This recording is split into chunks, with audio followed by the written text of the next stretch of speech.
Hey students, it's Dr. Bushman, and welcome to Module 7. We're, obviously edging up to the end of the course, and I wanted to provide a few extra tools for your marketing plan, and also to remind you that there is an extra assignment in Module 7 that you can use if you choose to do it, to replace a low grade or a missing assignment that you may have missed earlier in the year. So keep that in mind. Also, I wanted to just kind of take note that when you are doing your assignment on supply chain, make sure that you include reverse logistics. Reverse logistics is one of the most important parts of supply chain in today's connected internet-based sales world. And so make sure that you include something on that. You might also include something on rare earth minerals. That is another supply chain issue. And with today's tariffs going in, I would also suggest that the tariff issue be addressed in some format in your assignments this week. With that said, I'm going to share out my screen, and I want to share out what's called the marketing strategy canvas, and I'm going to post that with this announcement, and it's something that can help guide you through the development of your marketing plan. So give me 1 second, let me share this out for you. And so what you should be seeing is, oh, well, yep, there we go, just shared. What you should be seeing is the marketing strategy canvas. It is a PDF. If you have, a paid version of Acrobat, you can just go to your tools and edit the PDF, and you can type in each one of the sections. If not, you can print it out. I print it out, for instance, excuse me, and I printed on, let's see if you can see that. You see my camera is kind of going in and out because it's on white. Oh, there you go. So I printed out an 11 by 17 or 12 by 19 paper, 12 by 18 paper. And I hang it up on the wall. One of the other things that I do is that when I'm doing this, I will take the giant 3M sticky paper, and I will mimic this on in a boardroom or a conference room where one of the giant 3M sticky tablets is labeled product, the next positioning, and then message, etc. And we brainstorm each one of these sections to come up with different ideas on, the product, and, what is our messaging going to be, our positioning. One of the things that you need to do in your project that is a critical success factor. In other words, I'm going to put a lot of points on how you differentiate yourself from the competition. There's something in marketing that the book doesn't cover, or that I couldn't find it extensively, and it's called a blue ocean versus a red ocean. A blue ocean is finding a niche in the marketplace where you're the only person or only company selling in that niche. And so therefore it's called a blue ocean. You basically are eliminating the competition by finding a niche market or a market that you can differentiate yourself so that there's something about you that no one else can match. So for instance, when I was product manager and the print server industry, electronic content management, digital workflow, whatnot, we had a very, very expensive graphics process, graphics server. So let me put that in today's terms. You're talking about a computer that's like $150,000 just for the computer itself, because of the software and some very special things that it does. So one of the companies that we partnered with had several very unique tools that help publishing houses, marketing fulfillment houses, large companies like Vistaprint, Simpress, etc., actually manage the colors and the perfection and the quality of the output off of their multi-million-dollar digital presses. And at the time, the functionality was so unique. When I sat down to show the graphics and the plant managers what could be done, they literally pushed me out of the way to sit down in the chair and begin to play with the software. Yes, we made a huge sale, and the point being is that we could sell it pretty much for anything we wanted to, with the market will bear, because no one else had that capability. And so it was very unique. We also had a very similar product for the government, and we did the same thing. We had 2 or 3 functions that no one else had in their software, but that were critical success factors in the government environment. And what that did is allow us to actually write those specifications into the RFPs, so that when our competitors responded to the RFPs, they did not have the ability to meet the requirements of the RFPs.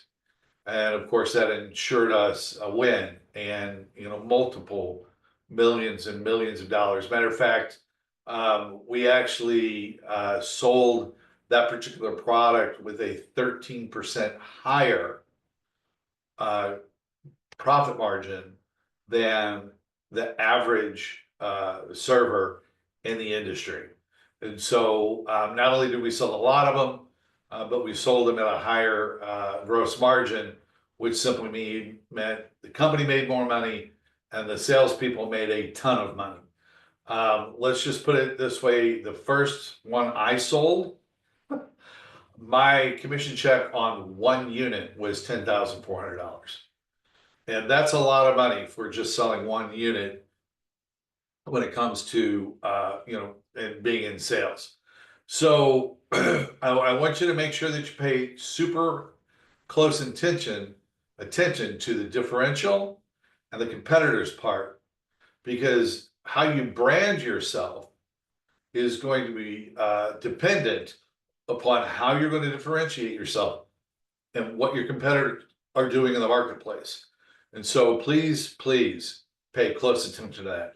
And of course, this module 7 is on distribution, so you'll be able to gain some insights from the book on that.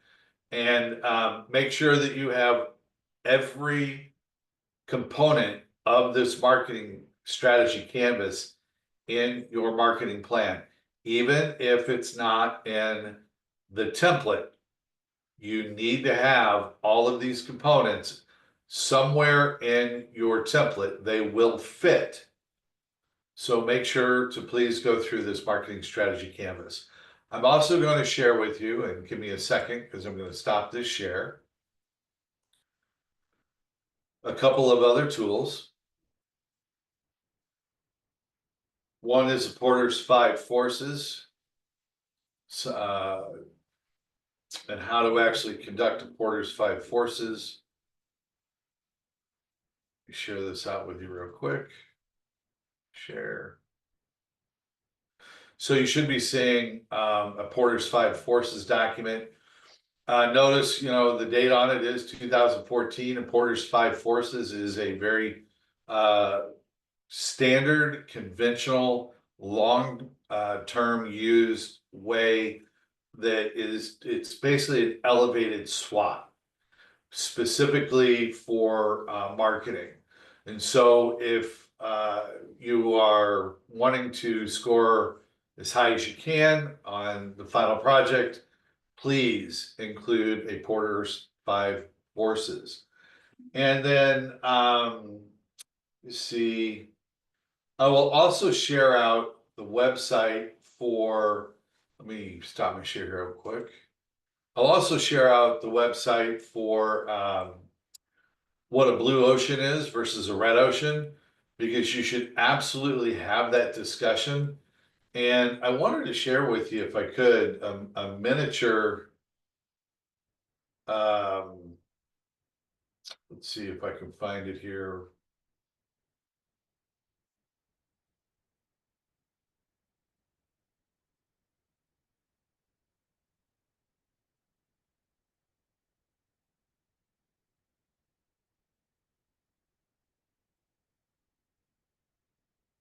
So this is just a miniature one that is one from the past.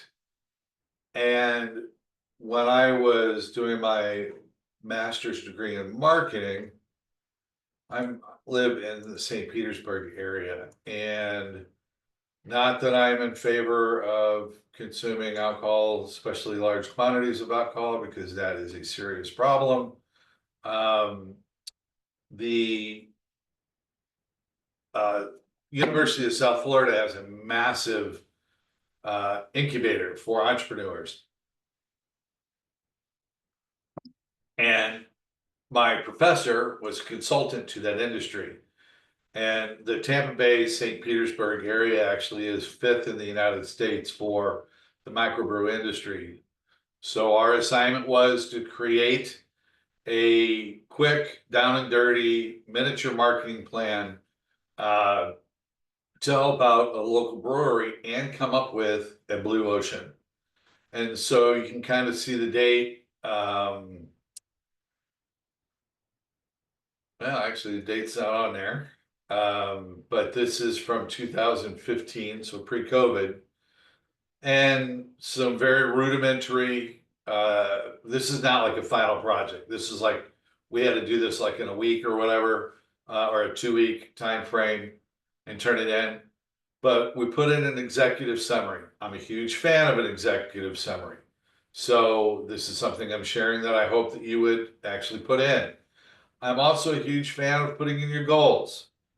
I think the current template that we have starts out with brand plan. This would kind of be part of that brand plan.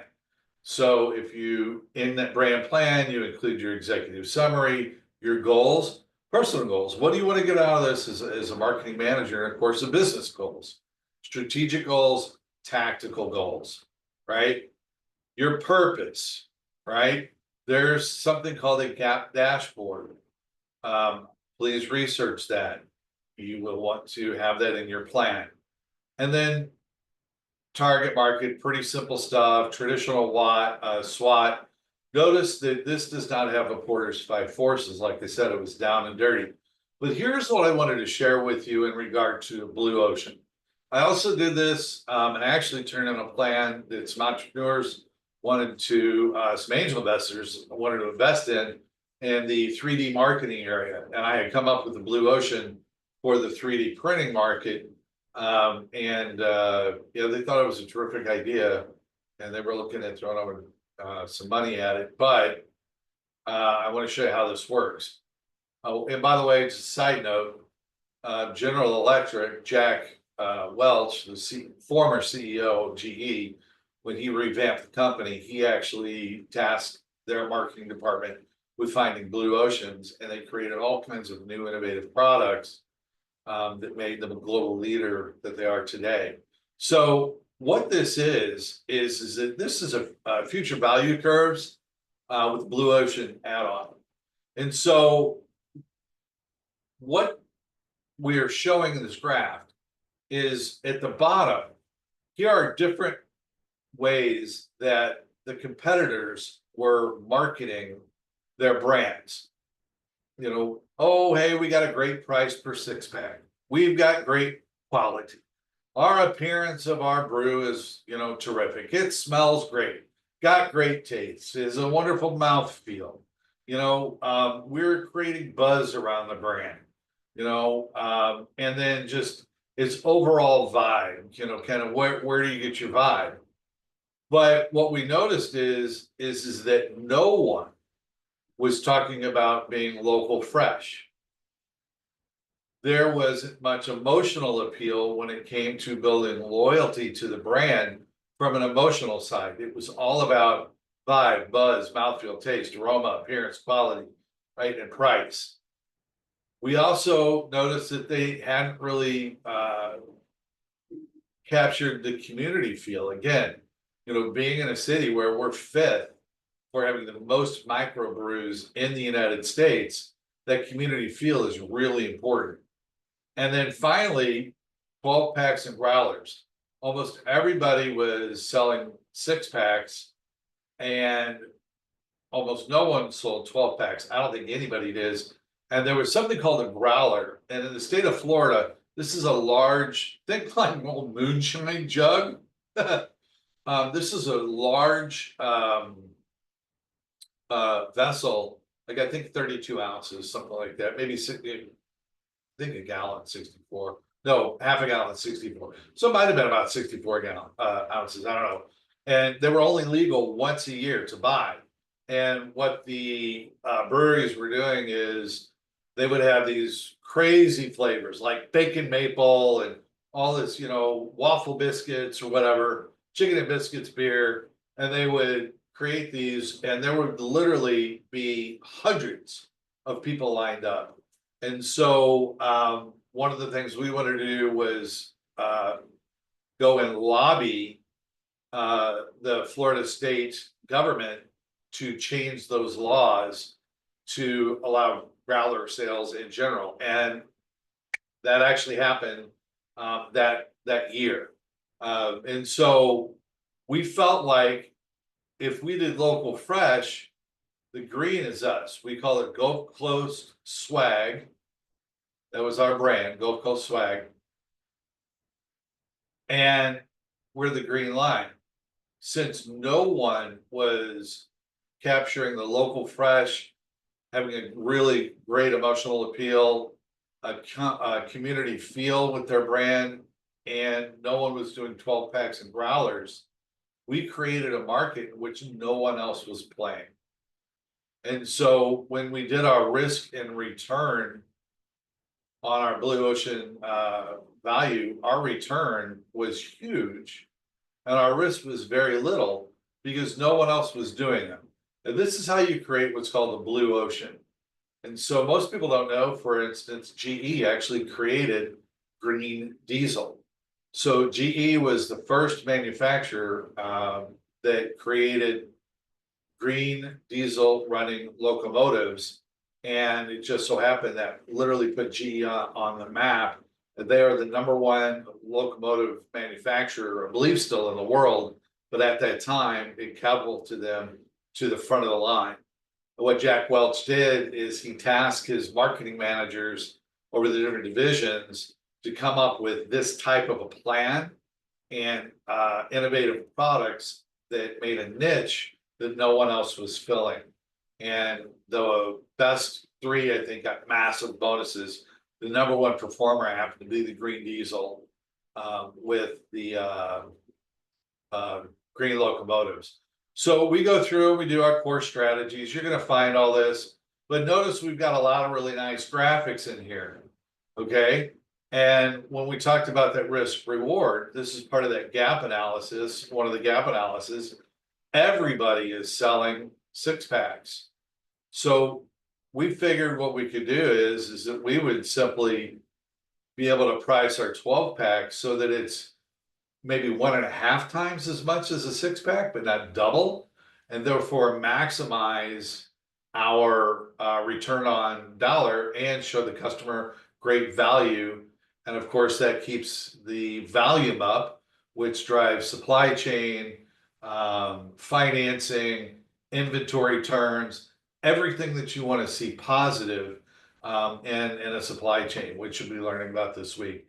And then finally, the growlers. Nobody else had them as well. And so that set us apart. And so our tagline was, "We bottle Gulf Coast swag." And what was interesting is that this is before, about the time Blue Moon and some of the flavored beers were kind of starting to come out. And you'll notice that we actually used an orange essence in our in the brew. Some of the other things, and I'm going to stop sharing, that we recommended was it is illegal in Florida to have food and beer as a microbrew um, served out of the same building or from the same business. And so one of the things that we did was simply recommend putting a food truck alongside with, or two or three food trucks alongside there with the brewery. Today, that is a standard practice. When you go to any microbrews here in the state of Florida, especially our area, say P Tampa, excuse me, you're going to find food trucks and you'll find grassy areas for people to come and relax, sit down, chill out, bring their families. Um, Games for kids if they're appealing to uh, millennials that are newly married with kids. And so they're marketing very, very specifically to certain segments in the area. And so all I can say is we did this plan, and our professor, who was heavily involved in that, he's gone on, he's gotten promoted to doing bigger and better things. But at the time when this was done, we had a fraction of the microbreweries as we do today, and the elements that were in this plan, and a couple of our other peers, our peer teams, and our marketing plan, working with incubator, that market has exploded. And again, adding the food trucks and different things brought in additional streams of revenue, as well as helped attract very specific segments. So I hope that's helpful to you. I'll share out some more documents. I'll share those documents out with you, and I'll give you a link to, I think it's just simply blueocean.com, and you'll be able to check that out. So if you have any questions, please email me. I'm going to be out of the country this week.